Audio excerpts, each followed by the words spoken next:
Welcome once again. Today, this is the second session of mains answer writing. Today, we will discuss the other structures of mains answer writing. In our first video, we have already discussed about the stakeholder approach, and second is organization based approach. So, in this video, we will discuss further types, or we can say further structures. This will help us in writing mains answer in a very lucid way, in a fixed structure. So, it is very crucial for us to know about these structure by wholeheartedly. So let's we start with the next type. The type is 3. This is sectoral approach. In this approach we have to write answers in a sector approach. So sectoral approach में बात करते हैं तो first is health sector, second is education, third is manufacturing services, banking और agriculture. These are the sectors. And अगर आपको value addition और भी करना है तो इंफ्रास्ट्रक्चर हुआ, banking, transportation, energy sector, defence sector even, और स्पेस सेक्टर, एडमिनिस्ट्रेशन से रिलेटेड आप कोई भी एस्पेक्ट्स इनकलकेट करेंगे आंसर में, ये आपके आंसर को एनरिच करेगा, नो डाउट. और रही बात कि इस पर कोई क्वेश्चन, तो वो मैं आपको एक प्रैक्टिस करने के लिए दे सकता हूँ. Application of artificial intelligence. तो आर्टिफिशियल इंटेलिजेंस के किस हेल्थ सेक्टर में क्या यूजेस हैं, इंफ्रा में क्या. ओके, तो आप उस हिसाब से अपने आंसर को एनरिच करने के लिए यूज़ कर सकते हैं टेम्पलेट्स. तो ये सेक्टोरल जो टेम्पलेट है ये काफ़ी जगह आप यूज़ कर सकते हैं मेंस आंसर राइटिंग में. And next is temporal. In temporal क्या होता है कि कोई भी सपोज डिजास्टर आया है तो उसका प्री डिजास्टर ड्यूरेशन में क्या है एंड लास्ट पोस्ट, तो इसके लिए क्या क्या इंतजाम है हमारे. तो इसके लिए like we have to discuss one question to understand this in a crystal clear format. So question is challenges in disaster management. तो फर्स्ट इज प्री डिजास्टर, उसके लिए absence of early warning system India में. Second is absence of mapping, किस area disaster prone है, ये इसका भी absence है, क्योंकि अर्ली वार्निंग सिस्टम भी जब अब्सेंस है तो ये भी है. Poor allocation of fund for disaster ready, fund का भी बहुत कम एलोकेशन होता है बजट में डिजास्टर के लिए. इंफ्रास्ट्रक्चर वैक्यूम और vague policies with multiple stakeholders, जो कि पॉलिसीज़ बनती है काफ़ी वेव होती है, मल्टीपल स्टेक होल्डर उसमें इन्वॉल्व होते हैं. ड्यूरेशन क्या है, टाइमली रिस्पॉन्स नहीं मिलता है, सबसे बड़ी चीज़. डिजास्टर आया, एजेंसीज टाइमली रिस्पॉन्स नहीं करती हैं, और जो कि पर्सनल्स होते हैं वो पुअर ट्रेंड हैं हमारे कंट्री में. एंड कोऑर्डिनेशन बिटवीन एजेंसीज नहीं होता है, वो उस पर करती हैं, रिस्पॉन्सिबिलिटी थोपती है वो उस पर से थोपती है. और कनेक्टिविटी, जैसे रिमोट एरिया में है कोई डिजास्टर तो वहाँ कनेक्टिविटी नहीं है, एरोप्लेन्स के थ्रू जाते हैं, तो उसके लिए गवर्नमेंट को ऑपरेशंस लॉन्च करने पड़ते हैं. और इवैक्यूएशन के लिए वहाँ फिर अगर रिमोट एरिया है तो एरोप्लेन के थ्रू इवैक्यूएट करते हैं, काफ़ी रिस्क होता है इसमें. तो पोस्ट डिजास्टर की बात करते हैं तो इसमें रिहैबिलिटेशन सेंटर्स बहुत कम है हमारे यहाँ. जैसे कि सपोज़ किसी की शॉप थी माउंटेनियस एरिया में, हिली एरिया में, अब वो चली गई डिजास्टर में, तो उसका रिहैबिलिटेशन कुछ है नहीं है सच, तो वो बेघर हो जाता है इंसान. तो ये बहुत गलत चीज़ है. एज सच गवर्नमेंट को इसके लिए रिहैबिलिटेशन कुछ प्रोवाइड कराना चाहिए. और poor learning aptitudes. And last but not least, rebuilding of economic infra.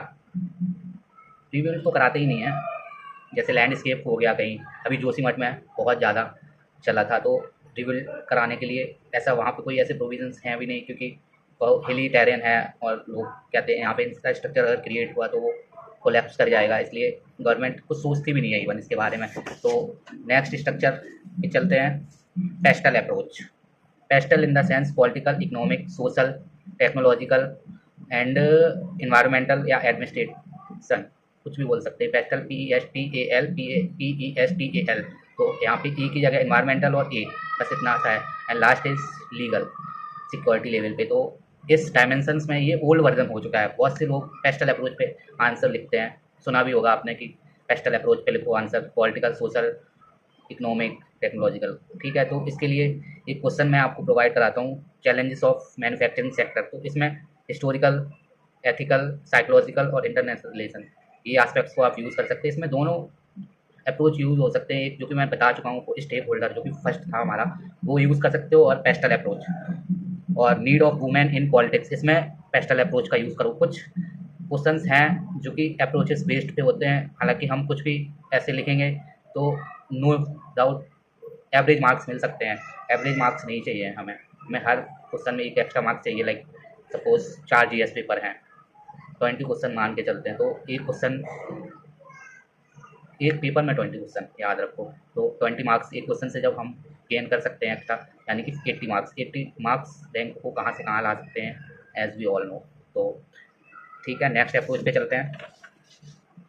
Next is type 6 GS syllabus approach, like causes of poverty.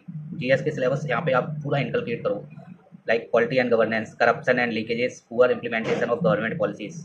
ये पॉलिटी के लेवल पे हो गया। हिस्टोरिकल पे drain of wealth, deindustrialization policies okay of British government, और land reform system या land revenue system sorry, जो कि ब्रिटिश गवर्नमेंट ने यहाँ इम्प्लीमेंट किए थे। ज़मींदारी और महलवारी, ये सारे सिस्टम जो कि इंडिया के एग्रीकल्चर को बिल्कुल ख़त्म कर दिया, इरेडिकेट बोल सकते हैं। एंड सोसाइटल लेवल पे बात करते हैं कॉजेज ऑफ पॉवर्टी में कास्ट सिस्टम, कास्ट बेस गांव के ग्रास रूट लेवल पे सॉरी, आपने देखा होगा कास्ट बेस सिस्टम बहुत ज़्यादा डोमिनेट करता है। पैट्रियार्कल माइंडसेट, पुरुष प्रधान जिसको हिंदी में बोलते हैं। इन्वायरमेंटल एंड डिजास्टर मैनेजमेंट में एनी डिजास्टर को आप इनकलकेट कर सकते हैं, पॉवर्टी का कॉज। और जोग्राफी के लेवल पे बात कर सकते हैं, अनइवन टोपोग्राफी, हिली एरिया में और जो कि नॉर्मल प्लेन एरिया है वहाँ की टोपोग्राफी। तो यहाँ से टोपोग्राफी डिसाइड करती है कि वहाँ की सिचुएशन क्या होगी। डिजास्टर कौन होगा तो ऑब्वियसली वहाँ के लोग पॉवर्टी से जूझ रहे होंगे। और सोशल जस्टिस की बात करते हैं, lack of access to education remote area में, high out of pocket expenditure in health sector. Suppose कोई नॉर्मल फैमिली है और वहाँ कोई बीमार पड़ जाता है, हॉस्पिटलाइज हो जाता है, तो पॉकेट ऑफ जो आउट ऑफ पॉकेट एक्सपेंडिचर होता है वो हाई हो जाता है, जिसकी वजह से उनकी सारा बजट बिगड़ जाता है। तो ये पूरा फैमिली को एक विशियस साइकिल में ले आता है। तो ये बहुत इंपॉर्टेंट है कि इसको इरेडिकेट करना। तो जो भी आप इस पे आंसर लिखो ना, पूरा होल सिलेबस जीएस का वो हम लोगों को मगअप होता है, तो उसी की डायमेंशंस में लिखना है।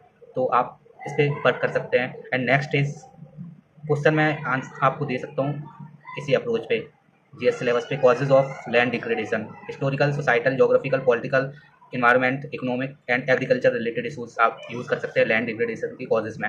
And social segmentation, this is the 7th type. Social segmentation में क्या होता है कि कोई भी जैसे प्रॉब्लम है, like impact of hate speech, hate crimes and mob lynching, तो ये सबसे पहले क्या होता है कि इंडिविजुअल लेवल पे, फिर कम्युनिटी, फैमिली, मतलब family first and then community, फिर कंट्री, स्टेट जो भी है, स्टेट फिर country and then international level. और सेकेंड बात करते हैं प्रोफेशनल वर्क स्पेस पे, कम्युनिटी, सोसाइटी, नेशनल, ग्लोबल।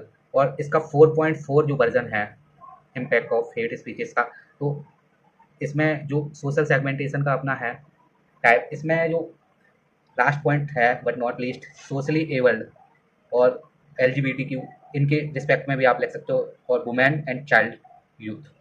तो सोशल सेगमेंटेशन है सोसाइटी में, तो इसके ऊपर अगर कोई क्वेश्चन आता है तो आप उस हिसाब से आप अपने आंसर को सेग्रीगेट कर सकते हैं। और सोशली एबल्ड यूज़ करना होता है, ना कि लोग डिसेबल्ड बोलते हैं। तो ये आप लोग अपने माइंड में रखें, जब भी आंसर लिखें सोशली एबल्ड लिखना है आपको, ना कि डिसेबल्ड पर्सन। ओके, तो इसके रिलेटेड अब एक नया टाइप आने वाला है, initiative based, like government initiative for women empowerment. तो इसका एक फ्रेमवर्क मैं बता रहा हूँ आपको, 4 डायमेंशन में आपको लिखना है। First is institution level policies and act, second schemes और इंटरनेशनल कोलैबोरेशन, कोई भी है स्कीम तो उसके ये एस्पेक्ट्स आपको याद रखने हैं। And next is way forward. Way forward में क्या है कि आपको आंसर को यहाँ कंक्लूड करना होता है, आई मीन। तो इसमें आप कोई भी कमेटी है उसकी रिपोर्ट्स आप सजेस्ट कर सकते हो। And second is best practice, कोई भी जैसे कोई भी गवर्नमेंट ऑफिशियल है उसने कुछ काम कराया है तो उसका एग्जाम्पल आप यहाँ पे इनकलकेट कर दोगे तो ये आंसर को आपको एनरिच करेगा। उसके बाद आप मेजर्स भी बता सकते हो, short term, medium term, long term measures. तो ये आपके आंसर को नो डाउट काफ़ी एनरिच करने वाला है। तो आपको क्वेश्चन डिसाइड करना है कि किस अप्रोच में लिखना है। मैं आपको बहुत सारे टाइप्स बता रहा हूँ, आप पे डिपेंड करता है कि आप उस क्वेश्चन के पार्ट्स को कैसे सेग्रीगेट करते हैं और किस अप्रोच से आप आंसर लिखोगे। काफ़ी क्वेश्चंस ऐसे हैं कि जिनमें मल्टीपल अप्रोच यूज़ कर सकते हो। आप मिक्स करके अप्रोच करोगे तो आपका आंसर नो डाउट बहुत एनरिच होगा। Next approach type 10। Type 10 is 4A, 4A means affordability, availability, accessibility and awareness. Like challenges being faced by health sector. तो अवेलेबिलिटी की बात कर सकते हैं, डॉक्टर्स एंड नर्सेस अवेलेबल नहीं है इंडिया में, आपने कोरोना के टाइम देखा भी है। Hospitals, lack of hospitals, even remote area में तो हॉस्पिटल सही नहीं। अगर अब अभी किसी को कोई बड़ी बीमारी हो जाती है, लोग दिल्ली या कोलकाता, चेन्नई, जितने मुंबई, जितने भी मेट्रोपॉलिटन सिटीज़ हैं, तो वहाँ जाना प्रेफर करते हैं बजाय अपने होम टाउन में। तो ये क्योंकि हॉस्पिटल की अवेलेबिलिटी है नहीं छोटे स्तर पे, तो लोग वहाँ जाते हैं। इक्विपमेंट्स, अगर हॉस्पिटल्स हैं भी तो वहाँ प्रॉपर इक्विपमेंट्स नहीं है।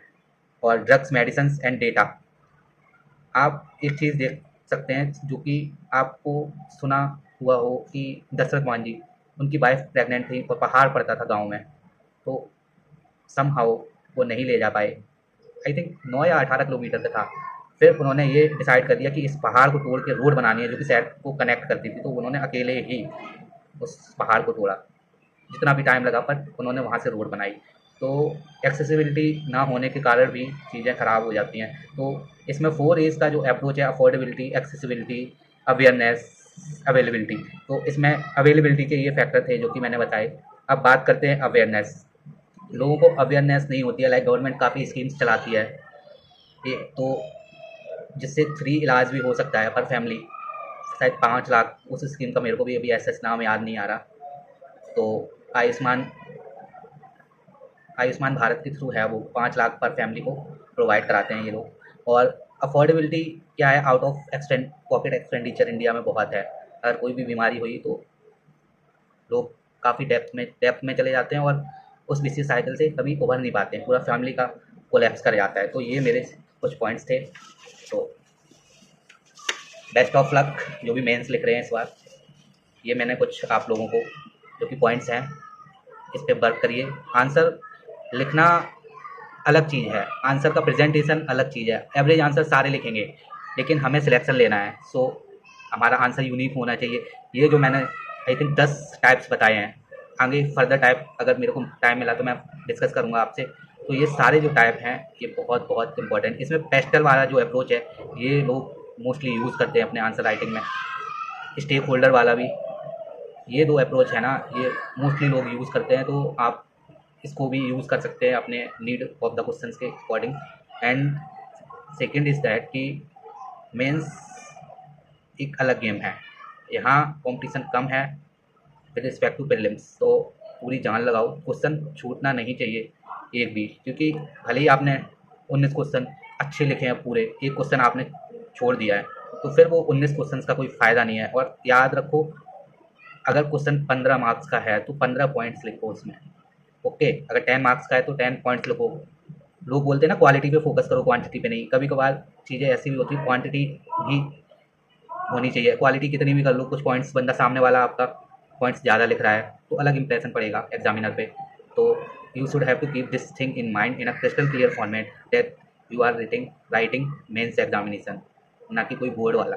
तो जो भी आपके पॉइंट्स होंगे वो क्रिस्टल क्लियर होने चाहिए, ना कि ताकि एग्जामिनर को पढ़ने में कोई प्रॉब्लम ना आए। पता चल रहा है आपका कोई भी क्वेश्चन है पैराग्राफ फॉर्मेट में है ऊपर से नीचे तक, उसे समझ ही नहीं आ रहा, आपकी लैंग्वेज इतनी वेग है कि एग्जामिनर को समझने में प्रॉब्लम। और पता है एक चीज़, वहाँ एग्जामिनर तुम्हारी कॉपी पे ज़्यादा टाइम नहीं देगा।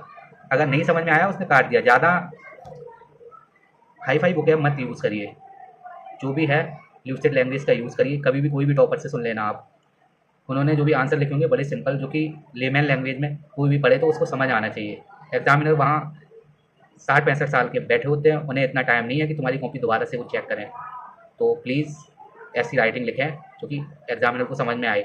ऐसे वर्ड्स बिल्कुल यूज़ ना करें जो कि एग्जामिनर बिल्कुल समझ ना पाए, लाइक शशि थरूर जो यूज़ करते हैं। तो वो वोकैब यूज़ नहीं करनी है हमें। लेमैन लैंग्वेज में लिखो, अच्छा आंसर लिखो और क्वांटिटी पे फोकस करो। क्वालिटीज़ कुछ क्वेश्चंस के लिए फ़ायदा दे सकती हैं, अगर आपका क्वेश्चन पेपर ही छूट जाए तो कोई फ़ायदा नहीं है सच। So please try to complete your paper. Quantity पे भी गौर करो, बाकी क्वालिटीज़ पे जितना करोगे वो आपके लिए फ्रूटफुल होगा। So let's bye meet in the another session. So I hope you all are watching this video and like, so please share and subscribe. Bye, take care.